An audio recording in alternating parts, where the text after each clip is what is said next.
السلام علیکم دوستوں، امید ہے آپ سب خیریت سے ہوں گے۔ اگر آپ نے ہمارے چینل کو سبسکرائب نہیں کیا تو سبسکرائب کر دیں تاکہ اسلامی کتابوں کی تمام ویڈیوز آپ تک پہنچتی رہیں۔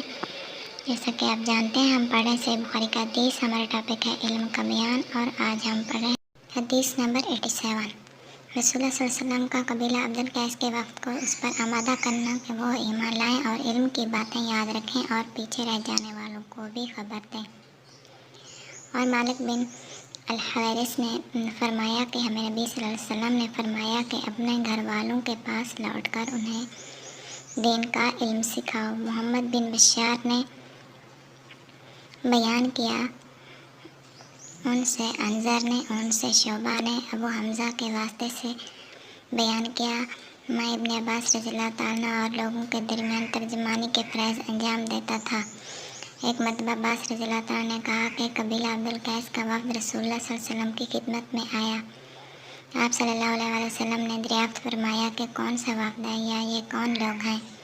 انہوں نے کہا کہ ربیہ خاندان کے لوگ۔ آپ صلی اللہ علیہ وسلم نے فرمایا کہ مبارک ہو قوم کو آنا، یا مبارک ہو اس وفد کو کبھی رسوا نہ ہو۔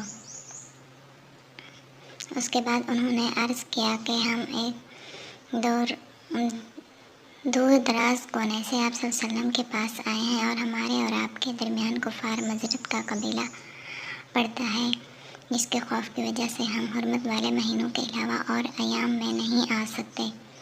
اس لیے ہمیں کوئی ایسی قطعی بات بتلا دیجیے کہ جس کی ہم اپنے پیچھے رہ جانے والے لوگوں کو خبر دے دیں اور اس کی وجہ سے ہم جنت میں داخل ہو سکیں۔